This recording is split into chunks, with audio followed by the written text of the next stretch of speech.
How many people saw the movie Ferris Bueller's Day Off? I took 40 of them in a row, just because. Things had gotten to the point for me personally and some other things where I just felt the need to get out. So I left New Orleans on the tail end of Hurricane Isaac this summer, and I drove across the country, and I started paying attention to retail trends, watching. I went to Los Angeles, we flew to New York, went through New York, watched what the specialty retailers were doing, then moved over to Europe and studied Paris pretty good, went to a little town of La Rochelle, France, and watched how they were doing it, who was succeeding, who wasn't, and then went to Amsterdam. All of the merchandise in Amsterdam appears to be more colorful. That's a joke. Jesus Christ. All right. So this is Dave Guidry. I'm from New Orleans, born and raised. We have 2 stores. I'm very proud of this because my dad was an industrial technology major at LSU, and he had a really good job working, selling diesel engines, which the oil business down south is a pretty big deal. So he had a company car, and he had an expense thing, and one day they went and told their parents they wanted to open a camera shop in the suburbs, you know, kind of right near the new mall. And I know my dad's mother wanted to kill him because he had 2 kids. I would have been 3 and a half when this shot was taken. This was April 1972. And, you know, the fact of the matter is that I show up at Lakeside every day for the same reason that they did this. We have companies within the Pro organization that exceed 100 years old, and yet we face today challenges we couldn't have imagined. So, you know, when I sort of jumped on the second generation bandwagon and thought, well, hey, this looks pretty good. We had film, we had a lot of other stuff. Where do we go now, you know, is my question. And so I studied the retailers as well as I could, and I'm going to share some insight with you. First, I think it's important that we go over how we get here. First of all, I'm told again and again by some of the old guard in our industry, well, we've always had competition from catalogs. We've always had mail order. It has never been so sophisticated and so ubiquitous, right? So the rise of Walmart was a problem, Costco. Then we had this extremely stable cash flow vehicle whose size and shape never changed, so we could buy a machine and pay it off in 3 years and use it for 10. And it was supplemental cash coming through all the time. We got store visits, and it was taken from us. We played a niche part in this whole thing, which if you got an iPhone, you got everything. Right now, you got everything that's here. Then, of course, the intrawebs come along, and what we're really witnessing is an information revolution. It's not so much that we have increased competition or you're getting beat up because of your local sales tax. This is an information revolution that makes Gutenberg's press look like child's play. And it's going to continue and accelerate exponentially, and I'm not real sure where we fit. Now, I'm going to make a statement. If you are or intend to continue to be a mid-sized generalist, you are dead. That's my opinion. If you want to be a mid-sized generalist, you're dead. There's no room in the marketplace. You can't carry the efficiencies. You can't move on the web that they can move. I just saw a special in the airport the other day where Amazon.com's got a thing where you just mouse over an item and it tells you what their price is or what's lower. And they've invaded the browsing space. So to think, and then we ended up with a 2-horse race on the hardware, which is not so good. I studied bicycle shops, and there's plenty of bicycle manufacturers, and they protect territory. But we ended up with almost a 2-horse race. I don't mean to be insulting to any other pro vendor, but when you look at the NPD numbers, it's a fact. It's a 2-horse race, and therefore we have very little margin to operate under. And then, of course, we got these guys. I don't see any dealer locator on here. You? Now, I can tell you, since that day in April 1972, we've never been late with a bill to this company.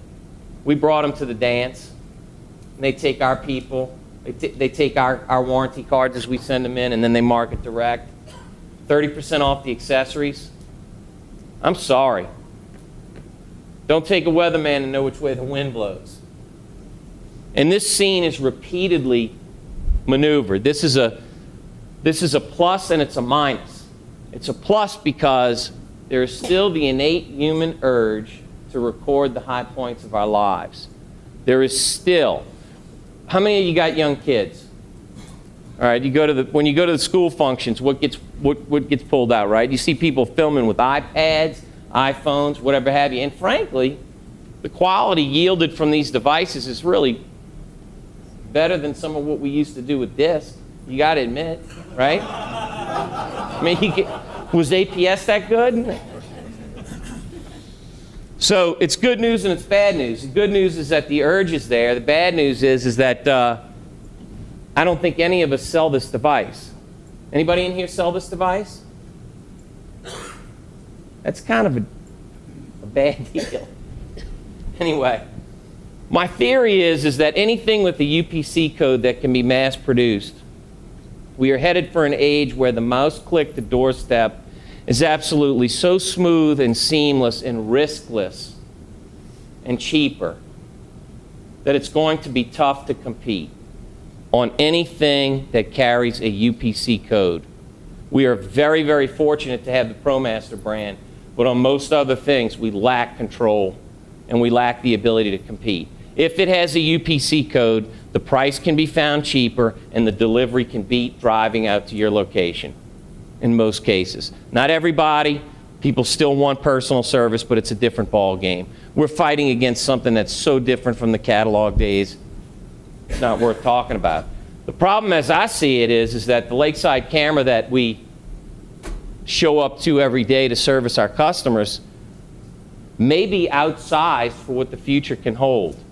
I see it as we had an unnatural rise and dip when digital first came on the scene. Of course, any technology like digital is disruptive, but if it's disruptive and it's confusing in its early stages, specialty folks like us benefit because people don't know what to do. They didn't know what a JPEG was. Then we had a rapid recycle by where we went from 1 megapixel to 2 to 3, where qualitative differences were apparent in the output, and people craved a larger file size to accomplish what it was they wanted to accomplish. We are now settling into a normal life cycle, and we have greater competition than ever. So I often feel like this guy, you know, he's up at the top. I don't know how good the resolution is, but the little guy at the top says, "I'd like to order a pizza with everything."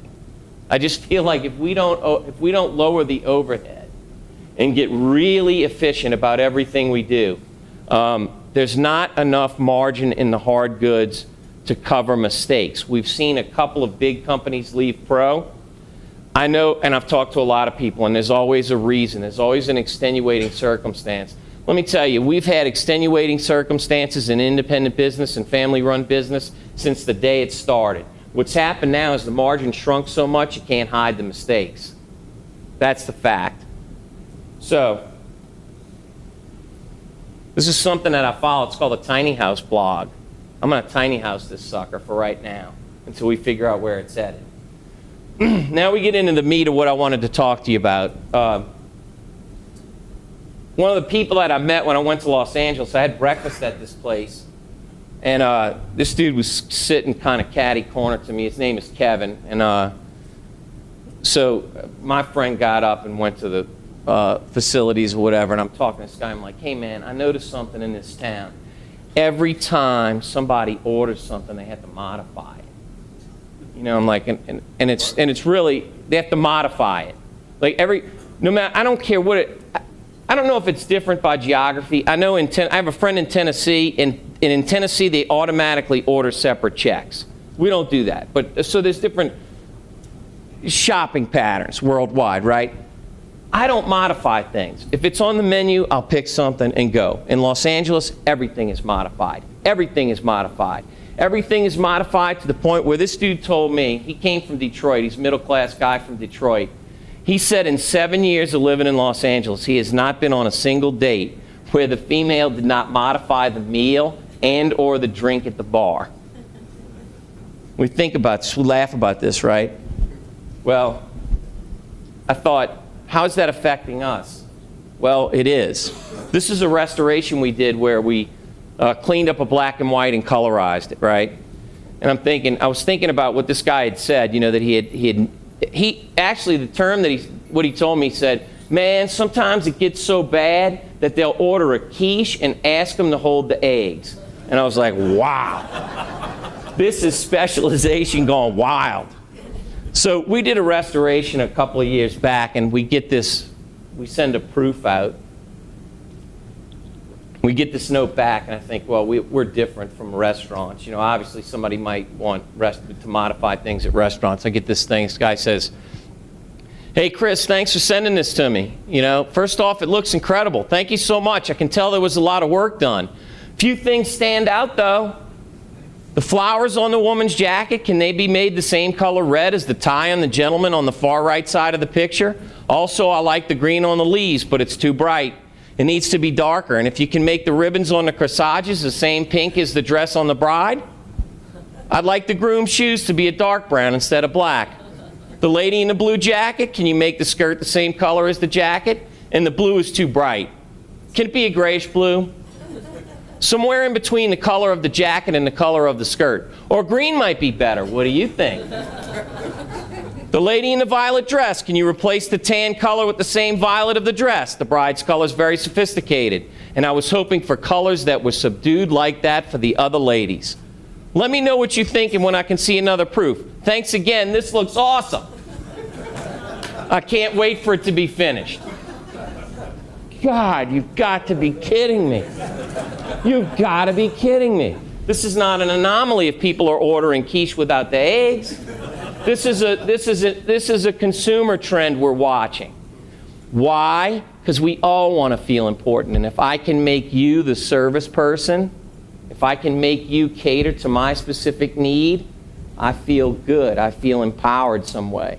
We need to leverage that, I think, because it's a different service model than most were accustomed to. Now, this was a coffee shop in Los Angeles, and it was like one of the hippest, slickest, coolest joints you could see. They had every kind of coffee you could imagine. And of course, I was watching, what I started to watch in this scene, and this is something that is, I think, critically important for the way that I sort of want to mold my staff in the future. The gentleman in the middle is making beverages for us, okay? But here's what went on. If you're in a coffee shop and you're in Los Angeles, the capital of modification, it goes on everywhere, but that's the capital of modification, I think. Everybody in line is throwing cash over the bar, and they've all got, you know, I'm lactose intolerant, I need this, I need that, and the dudes in the front are just taking the orders. My friend went up to the guy in the hat, who just happened to be the next person in line, and said, "What do you recommend if we wish to feel alert but not jumpy, and we want," this was just by design, right? We're just kind of messing around, you know, "and we want warm beverages about this size." And the guy looked at us and he goes, "I'll be right back." Now here's what happens next. He goes and he starts to pour this specialty coffee drink, right? And he wets the grinds, and the grinds fill up and they bloom and all this other stuff, right? What was groundbreaking about what I witnessed was that this man could eject himself from the normal service line and move into a custom procedure without his coworkers getting upset that he wasn't serving the next person in line. In other words, this operation is tuned to handle special requests on the fly, and they're also tuned to grab your hand and lead you when you need it. And that's critical. That's critical, because there's a duality between consumers now, all right? They think they want control, but they're happy to give it up if you give them a reason to do so. And if you can get them to give it up, they'll also give up money, which is, I think, why we're here. But anyway, I thought it was fascinating. Now, at the end of the thing, the guy must have taken 10 or 15 minutes to make this coffee thing, and nobody bugged him, and nobody said you got to do this, and nobody said you got to do that, right? But when you get into photo projects with people, it's not really that dissimilar. You got a bunch of lenses out on the counter, it can get confusing, right? Well, this guy walks over to us with the two beverages, and I mean serious as could be. He walks right up to us and he's like, "Don't add any sugar." I mean, like, he was dead serious about his recommendation. And you know what? It was a pretty good cup of coffee. I can't say that I felt, you know, transcendent or anything, but it was pretty good. What was important about it was, though, that the service model that the organization is tuned to serve no matter what the request is. Because the final fact of the matter is, you either satisfy them, satisfy the demand, or you don't get their money.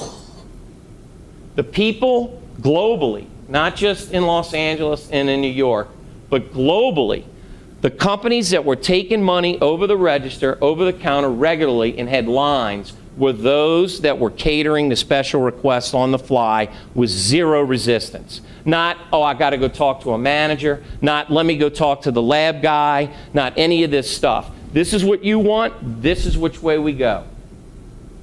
My operation isn't there yet, and I think we're one of the better. I do. Another thing about the way business runs now, this comes from some time back. We tried to come up with a services price list that would make it easy for us to quote the photo services we quote, or that we produce. And then, one day, an oil company, an oil service boat company comes to me, and they say, we would like, down south when we eat crawfish, the way you do it is you put out some tables, you know, and you kick out the little bottom parts, and then what do you put on? You know, you're from Baton Rouge. Right, newspaper. So you get, you know, your Times-Picayune, your Morning Advocate, or whatever you're reading, and you've been saving up, and you lay it out all over the table, and then you have a little crawfish, a little beer, and so forth. Well, this is an oil service company that figured that they would print their own newspapers so that when they held the crawfish boil for their customers are eating over their own message. Now, when this request came over the counter, can you print newspapers for a crawfish boil? It just wasn't on here.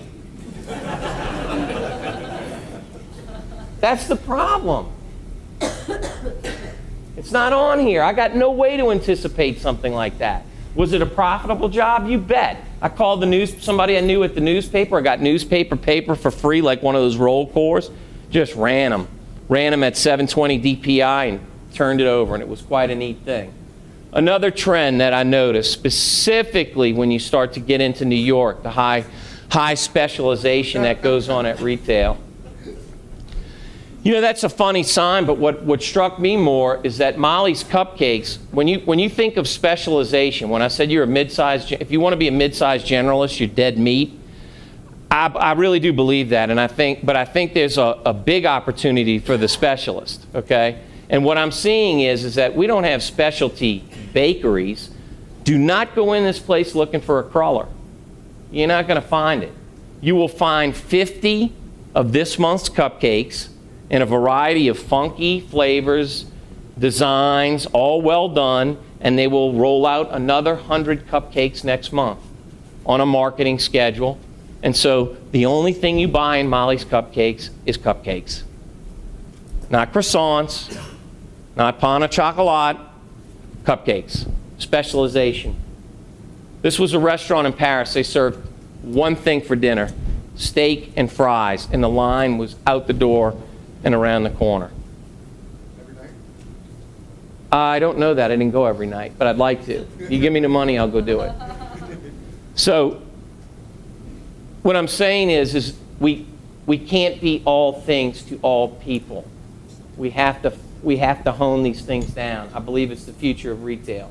And then I think cues and theater are always important, and this is going to be a critical problem for us moving forward. I think it's an area that Pro is helping us with.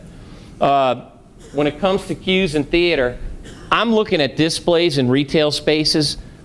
We simply do not have the ability to put a window display together like that. Some people are really good. I know Mike's camera is very good at it, but it's a challenge to do this kind of thing as an independent. This stuff gets pushed down from a chain-wide deal, and it's very attractive, but think about doing it yourself and mixing it up and having it ready and fresh every month, every month, every month. The stakes have risen as to how to attract people. And then I ran into this new sandwich shop where the way you order is through touchscreen. Anybody feel like looking at that line item to install it in your shop? Woo! Retail's getting fancy. Then I don't know of a single vendor who's given us this kind of a look in the window. I'm going to guess Stetson paid for this, but it looks really good. It's the kind of thing that I'd like my front window to look like, but I don't get that. We don't get that, I don't think. Maybe some of the bigger guys in the room do, but I don't. And then even if you take an independent concern like this, where it's clearly sort of a artsy, funky place to go into, just to put that window and this look together took a tremendous amount of effort. And a lot of the pro member stores, the branding is a tad tired. I mean, we've got to acknowledge it. This was a retail pop-up store that I'm going to go into a little more, and between one day and the next, the whole display was changed. They had gone in and done a whole lot of stuff. It was a bike shop. And here's a cannoli shop in La Rochelle, France. I mean, this lady knew everything about those little deals, whatever it was. But again, very, very specialized. And look at the uniform. Hughes and Theater, Hughes and Theater. For us, real simple, we designed a bunch of t-shirts and we just go with 50-50 black. They hold up real well. It's an Apple Store kind of thing. Everybody knows who's an employee, who to go to for help. You don't have to go and invest in button-down shirts for your crew. You can do it with t-shirts, and you can design it, and you can use all kind of funky stuff, like the back says photographs permit time travel. And don't freak out, you don't have to be the Apple Store. This place was packed. This was a chess shop in Greenwich Village. And it was low end from beginning to end. I mean, it was not clean, it was cluttered, but it was full. Why? Because it's a virtual celebration of the game of chess. I mean, they even used a cheap sign, for sale chess. I love it. I love it. They got out lessons. How many of you rely heavily on education to stay in touch with your customers now? I know you do, Mark. Critical piece. And then they're pandering to the kids. Look, your kid, come, let's get involved in chess. Let's go. Students coming back, come on, let's play a little chess. You go in, they got little pieces laying around in case you're missing a chess. And then directly across the street is the high-end joint. So the chess players playing speed chess in the low-end club were different than these two distinguished gentlemen who may or may not have been playing a more sophisticated game. We don't know. It's the same game, they just skinned it different. So you can be you, is what I'm telling you. You can be you. And you can be low end, but you got to be consistently low end. People like it. But don't go off trying to be nicer than you actually are, right? Don't tell people you're nicer than you actually are. It fails. They know. So, when we have a situation like this where I'm just dead cut out of this transaction, and everybody else in this room is dead cut out of this transaction, and I saw this repeatedly. Young lovers documenting those high points. Oh my God, they're pulling out the iPhone. We can't even sell it. Yet, I've got to support this facility. So, how do we do it? Well, the part that didn't get erased is the desire to capture and to preserve, but it's a different preservation game.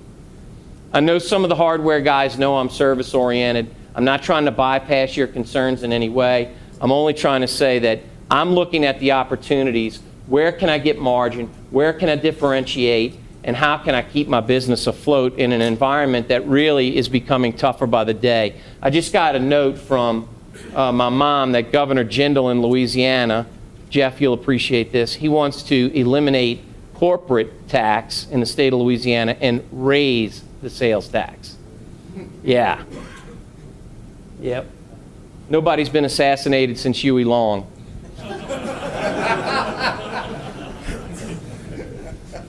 So I think we need to move. Toward more personalized photo products. And of course, we have to be strong on the web, which isn't easy. So I set a goal for myself. I want one JPEG to equal $200. That's what I want. You're supposed to set goals, right? I want one JPEG to equal $200. You come in my shop, I don't care if you have a phone, I don't care if you're using an Android, an iPad. You got that one image that's really important to you, I should be able to pull $200 from you if it's set up right. So we'll talk about that a little bit. This is kind of how we do it. What I want to show you here is not so much the products that we're doing, but more the spirit in which we're doing it. So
I paid $15,000 for that big metal press. I did 40 grand in December in metal.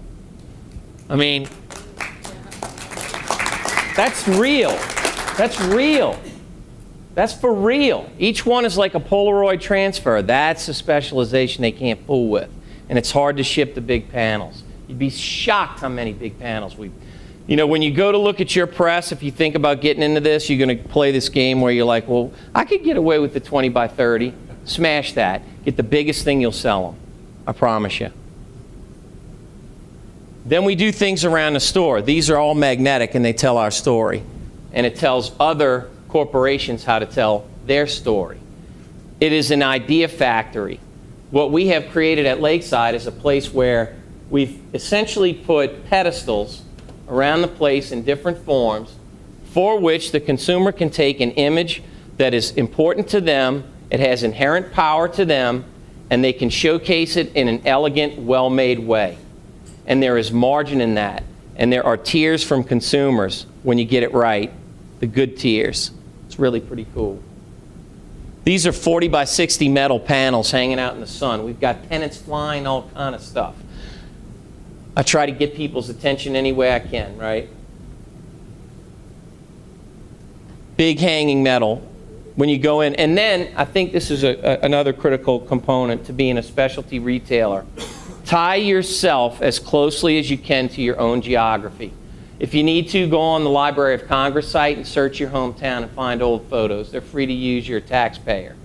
Start to surround your environment with images that call into the local flavor, right? Holy Cross High School is still in existence in New Orleans, as is Jesuit High School. So a lot of my customers would know those schools, and they would want to take a look at the newspaper, and they think, well, I've got a newspaper I could reproduce, or I've got such and such. Did I know anybody on that team? You know, that kind of thing. And it's a stickier situation to the consumer than just looking at a nice picture, if that makes sense. It's sticky because it's of their own. We're of them. We're a specialty retailer, brick and mortar. Don't forget it. Then you got to shout it out loud. I mean out loud. Photo books. Photo books. I do not want anyone walking in my shop and not understanding that we offer photo books and a variety of them. This was that pop-up shop for a brand called Rafa. They are a cycling clothing brand that's about 3 years old, and they opened up a pop-up shop in San Francisco that I checked out. On the floor, they painted a map of France and all the famous stages of the Tour de France so that they sort of envelop you in the lore of cycling. And so I thought, well, we could do sort of the same thing. We took and used our,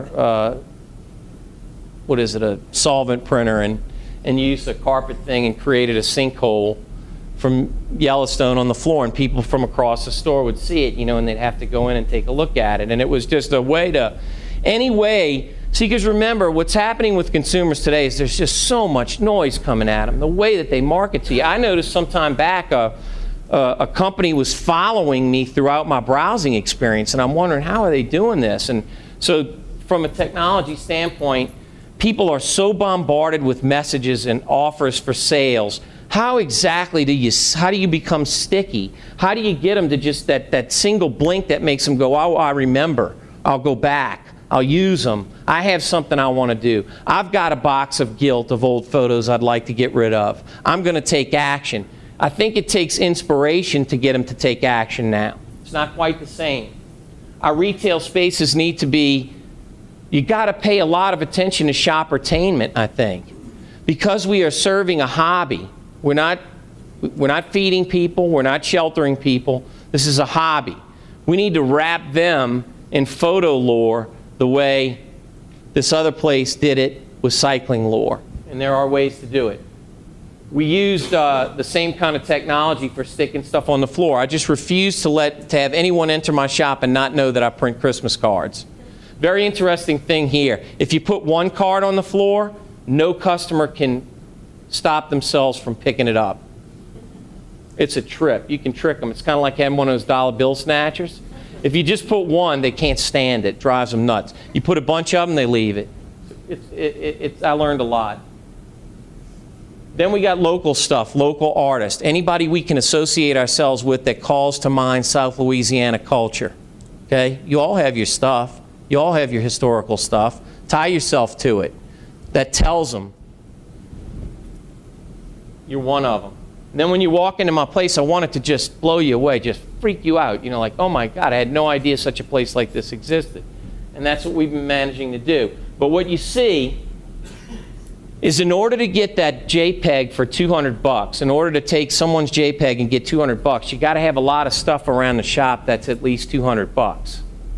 You cannot offer prints for 19 cents and offer your 8x10s for $6 and expect to get rings for $200 per JPEG. You got to have enough stuff that it's like you got some $800 products. They're actually made well enough to command the price. You can do it. You can outlab it if you need to. We try to do neat things, repositionable graphics, calling to mind Hollywood, that kind of stuff. Always, some of that art is from the Library of Congress and some of it is from my kids. We try to keep, I don't want to use any face paper. We replace everything. I don't want to look like any frame. It may be the same exact frame that you can buy at Target, but I don't want you to think that. So face paper goes in all of them, period. Then we try again. How are you going to wrap your customer in this photographic milieu, right? Where you are the center hub of their photo universe. You're not going to be for everybody because that mouse click to doorstep is real efficient. And a lot of people are going to use it. But there is a way for us to be specialists, not generalists. I wanted to point this out because it really occurred to me that the side of a building was no different than a greeting card when it came to designing it. It's no different. It's just a set of, it's just a, you know, a flat surface with some openings. So we changed that to that, just using our materials. Those are metal hanging signs. Part of this story is you got to try to swing into action and get creative. I had 2 bays in my building that have been vacant for 3 years. I listed them with 2 different real estate agents. Nothing, nothing, nothing. I fired both real estate agents, did this, rented both places with no commission. All the stuff that we make. Branding in today's world has to look good. You've got to look the part.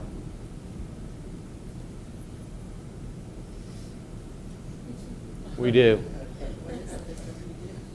Well, so I was at this pop-up shop, right, and had to use the restroom. I go to the restroom, and, well, you fellas know where you'd be standing and what would be right to your left, right?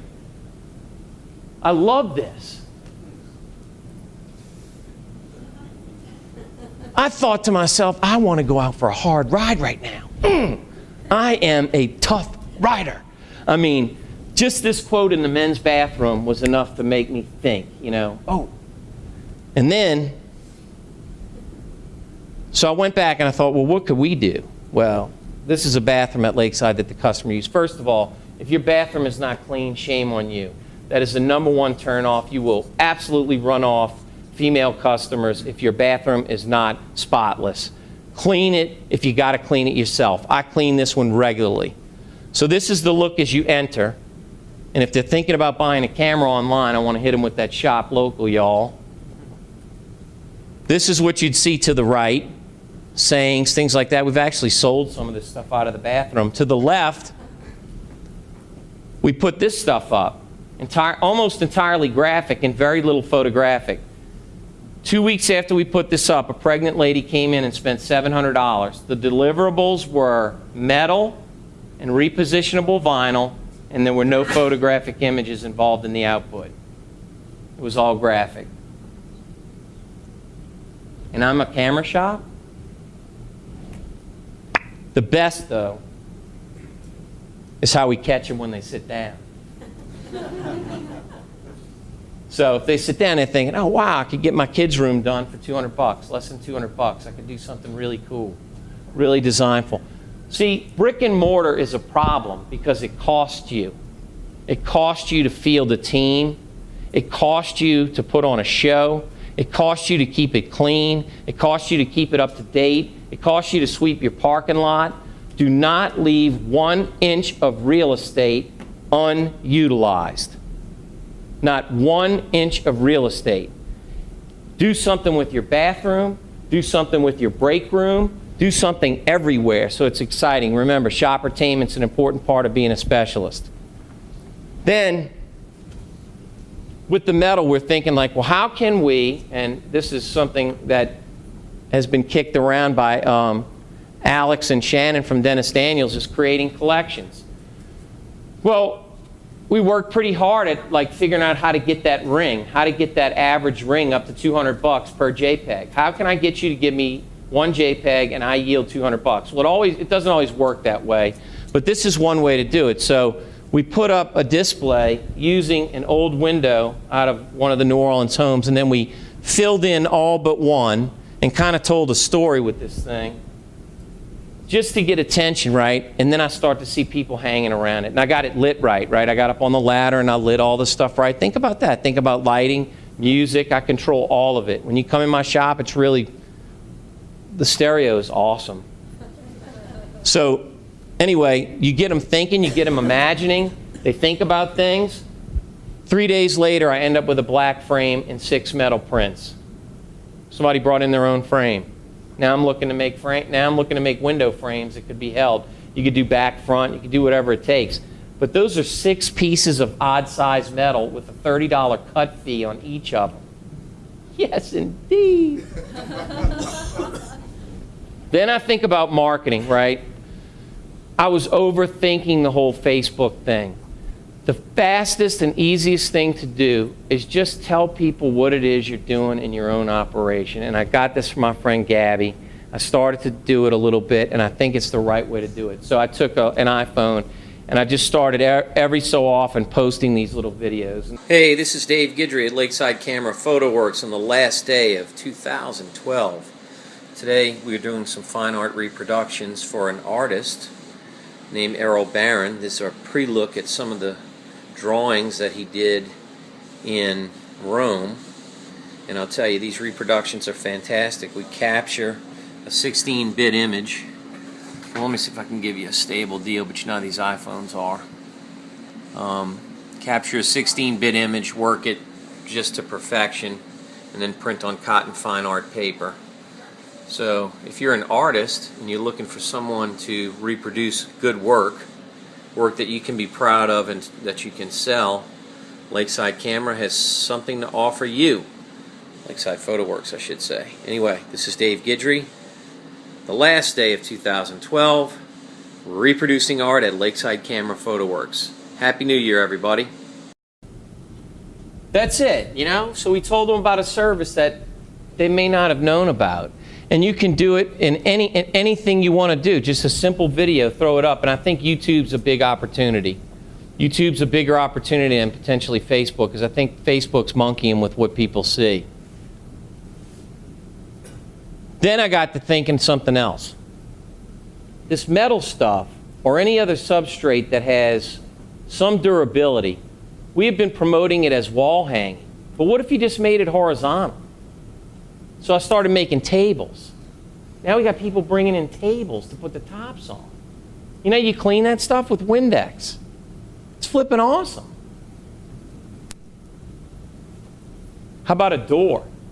These are all props. Remember, cues in theater. You want people coming in your shop and their heads spinning. Oh my goodness, I can't believe this. I cannot believe, I got something I can do. I could do something like this. I have an old window. I have an old piece of furniture. I could do something for my kids. This I did for my kids. That's their art, not the last one. One of my kids is very artistically untalented, but she's tough, so I put the zebra with the tough lady on it for her. But the other ones are artwork, and those are all metal pieces across the table, and our customers work on it. And so it's functional for them, and we've taken a product that was essentially a picture in a different form and made it into a small manufacturing entity. I mean, it's kind of coming along. And we talk about shoppertainment. This was really, really cool at this pop-up shop. I talked about getting a, 1 JPEG equals $200, right? How do you do it? Well, first of all, you got to have a lot of stuff that costs more than $200 for them to buy. just to get the head right when they come in your shop. This was that bike shop, and you could park your bike to hang out and get a cappuccino or whatever. So again, they're sort of trying to make themselves the head of your cycling hub. You know, it's a retail shop where you could come have a coffee, talk about the latest race. They got races playing on the TV. But do you see the back wheel, how it sits in a slot? Each slot was cut to different heights to represent epic climbs in the Tour de France. Just little things like that that make people think, and it becomes just a little more sticky. Just a little more sticky, right?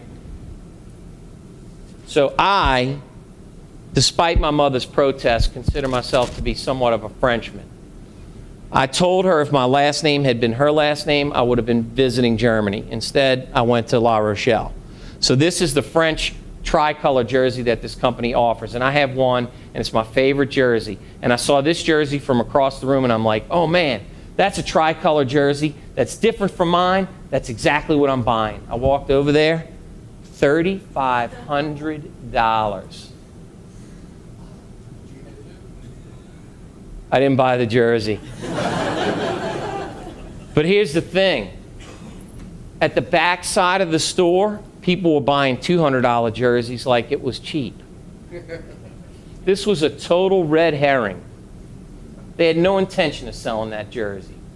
Total red herring. And it worked like a champ. And here's the scene in there, right? People hanging out, cycling lore everywhere. Now what about us? Well, talk about photography, which you help people to do. You sell them the equipment to capture the moments of their lives. You reproduce things for them. Man, what we do is powerful. I saw everywhere I went, this is the good news, everywhere I went, young people were recording high point images. Young people were recording high point images without fail. It's just that they weren't doing it on anything we sell. So that's the bad news. I'm not sure exactly how to get into this market, but the human need to capture and preserve and show again is unabated. More exposures are being taken. How do we get a hold of them? All I want out of my staff is for them to get someone to give us their JPEGs. That's the mission. Just give them to us. We'll thrill you. You'll be back. That's how it works. But it's powerful because we record births. This is my daughter, Stella. And then there's a restaurant in the quarter named Stella, so we started to do this kind of thing. I'm shocked. This happened so fast. This is critically important to me. My grandmother's 92. How important will this be to Stella? How do we get them to go, guys? It's important because some stuff ain't there no more. That's how they say it in New Orleans, you know. K&B, it ain't there no more. That Grand Isle water tank after Katrina, it ain't there no more. Neither is this hotel, a relic of Highway 69 or something, you know. And then there's the beauty of childhood. I'm a good dad. That's the kind of pool I bought him.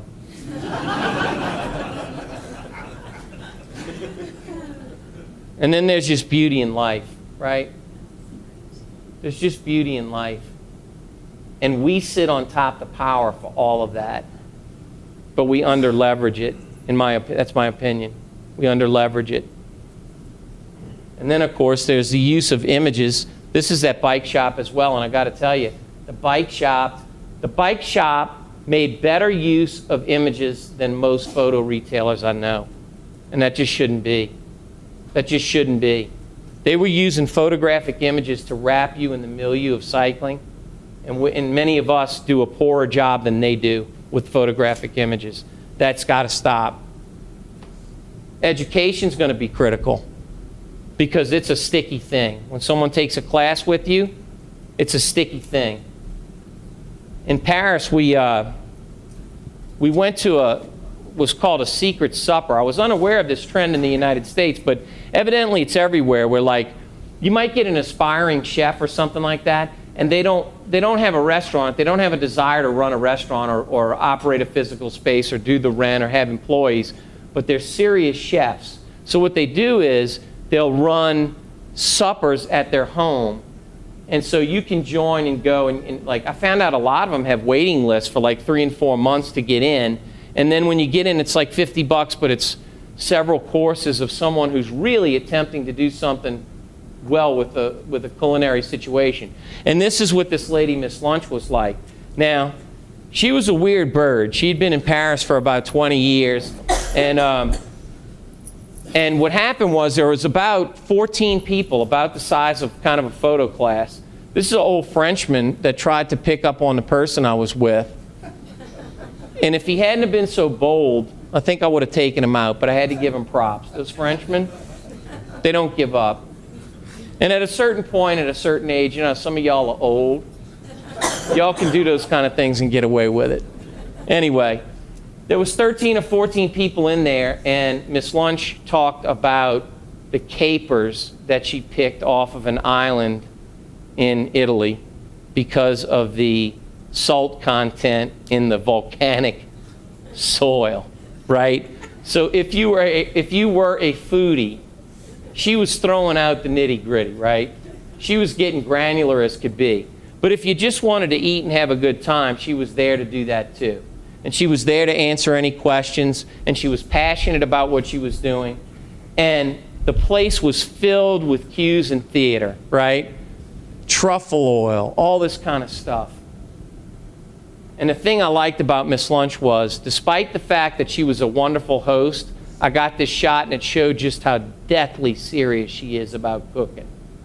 We ought to be that serious about photography and about servicing people, you know. So Miss Lunch did a neat thing. We had a few courses, and then she said, okay, everybody take a break and get out of here. Go for a walk for about 15 minutes, and when you come back, sit with other people. Sit with people you weren't sitting with before. Now, I hate that. I don't want to be bothered. If anybody pulls me out of the audience at a show, oh man, I paid to come here. Leave me alone and feed me. I don't want to sit next to a stranger. After a while, we ended up making friends with people. There were people from Vancouver. There were people from Tokyo. There were people from the United Kingdom.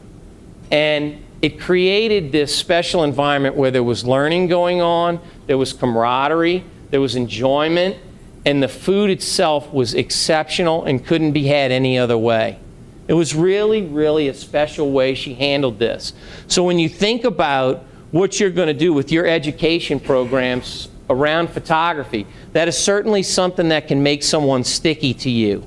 But the way you craft it needs to be considered. We can't just run out there and start throwing tech stuff at them without the enjoyment of a good Saturday afternoon. Really, it doesn't need to be any more than that.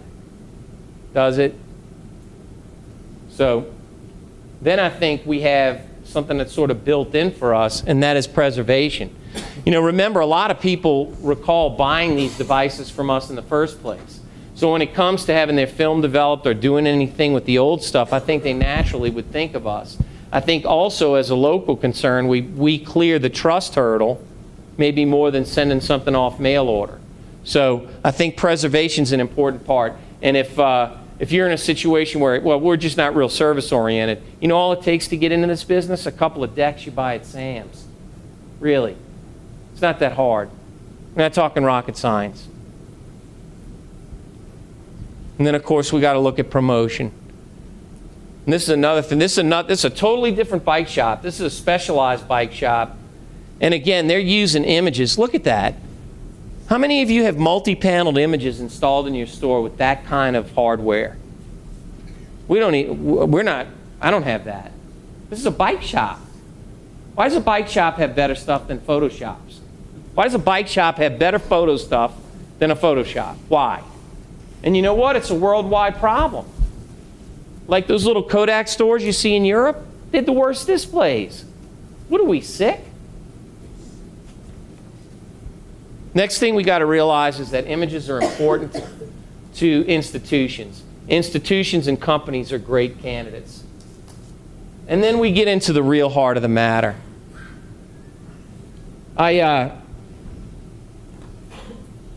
as things change and things turn, it's not the same business. It is not the same business. It's not the same marketplace. It's not the same products. And you can't succeed the same way as when my dad asked me if I wanted to come work for him, and I said yes, because I really had no other options. That's another joke. God. I can do things. So, we're in Paris, and I see this young lady, and she's beautiful. So I say, hey, can I take your photograph? She says yes. This cafe was called Cafe Richard. Well, it turns out that girl was the daughter of the owner. And so we start a conversation with him about the challenges of business as an independent cafe owner, right? And do you know he echoed from Paris, France, almost everything that you guys would echo as your challenges, or that I would tell you my challenges are to continue to perpetuate the business. He's located right outside of Luxembourg Gardens, so he's got a high rent. Joel, he's like you, And I asked him, how is it? He's like, well, it's a struggle. It's a month-to-month thing. We make it work. But then, that's where his family eats every night. Look at the look on his face. I don't want to go to work for a corporation. I don't. That's what I want. That's what my parents wanted. Then this one, this was a life changer. The last luggage I procured was some AGFA luggage that I got for buying a bunch of film. Probably time to upgrade. They now have 4-wheeled models instead of 2 and all that kind of stuff. So on the way back, I bought a bunch of gifts for my kids, and I decided I was going to buy a nice piece of luggage because I do enough traveling. So I go to this Dutch shop, and I meet this guy. And this guy is 67 years old. And I ask him, we ask him, where you from? He says, this building. He says, my great-grandmother started this business, and there are photographs. It's a 200-year-old business. And he tells me in 3 months we're closing. And I said, why? He said, well, there's more to life than work. He's 67, he made a run, lives in the building, he's ready to stop. So I get this news, right? He's 2 months from shutting the doors. I'm an American, I'm leaving that afternoon or the next day. I'm in a hurry, and let me tell you something about myself. I do not read directions. I don't want you telling me how to do anything. I don't want anybody else helping me. I know exactly how things operate, okay? And I was in a hurry, and I'm kind of a punk sometimes. So this dude gets a hold of me, and I swear, he will not let me leave his shop without demonstrating every facet of that piece of luggage. Every facet of that piece of luggage. How to hold it, how to roll it, what position it should be in when you carry it, how the FDA locks work, how the side locks work, and then he made me practice. I wanted to take this old dude out. I mean, I was really in a hurry. I don't want you to tell me. I know how a suitcase works. Do you know, if I had my druthers, if I ever needed another piece of luggage, I'd like to buy it from him, regardless of price. How many times do we have a customer say, I'll read the manual, I'll get it, but we don't grab them and make sure that they know we're special? Grab them. Show them. Let me show you this. Let me show you this camera. Let me show you what you can do. You need to come back so I can show you more, right? This dude he was relentless, and he was retiring in 2 months. He would not let me leave. And I appreciated it so much after the fact. And it was a suitcase. We probably could pull a half hour out of instruction on a D800, huh? Maybe? Because let me tell you what happens when it goes wrong. And it is going wrong.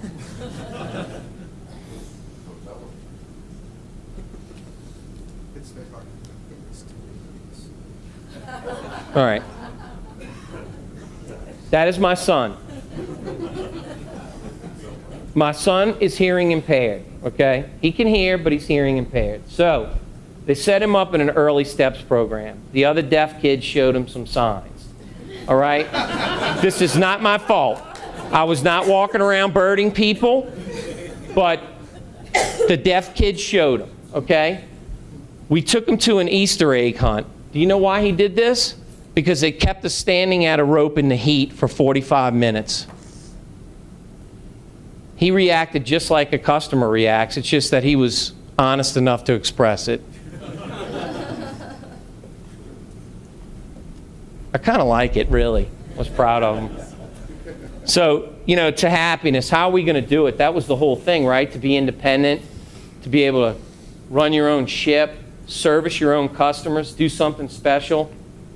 I was in Los Angeles again the other day, and this was a prop in a sandwich shop. And on the shelf near where the sandwich board and stuff was this typewriter. And on the typewriter was just typed this little thing. Float's the name of the bistro or cafe, whatever you want to call it. A story of a girl in a sandwich shop. One summer is called up a friend and said, "Hey, I think I want to create something special." And I think that's what we need to do. I think when you walk in the opening, you walk in the front doors of your place, is it special enough to be considered a specialty store now? Not 10 years ago, but is it special enough to be a specialty store now, considering what the major players are doing? And don't talk to me about the Apple Store because it's an atrocious shopping experience. It's terrible. The reason that they're successful is they got products with margin. Don't kid yourself. The service is awful. So I'm proud of my folks, and I want the same thing. I want the same thing he wanted. And I think we can have it, but we just can't do it the way we used to do it. Things have changed too much.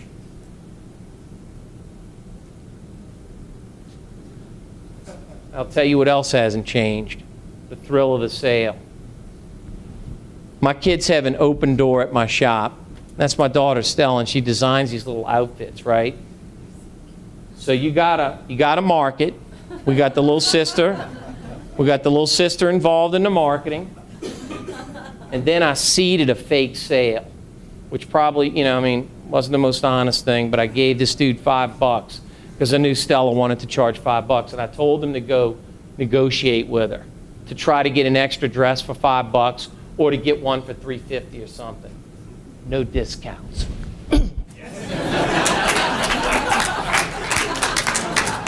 That's after the sale was made. I mean, isn't it still great? Isn't it still great what we do? Can it be great? I mean, I guess you could act like Simone. Or else you could take a shot and roll the ball, And I think because this isn't going away. That's not going away. And I'm not sure what we do about it from a hardware standpoint. But there's a place for us. This was a second-generation owner of a small toy shop in Paris. Look at the gleam on the guy's face. That's his place. That's his family's place. That's what we are. I love it. Sales of concepts and services, of goods, they don't get made because you spent a sleepless night working on your telekinesis. The one I like to use is just because you hang out in the garage, you're not going to turn into a car. They happen because you've made something worth buying, because you've outlined something worth believing in. And that last one is the key. You've got to outline something worth believing in. Sign up for this guy's blog if you haven't. It's really good. It's a really good quick read every day. And I think he has his finger on the pulse. Other than that, I bid you good night. Thanks a lot.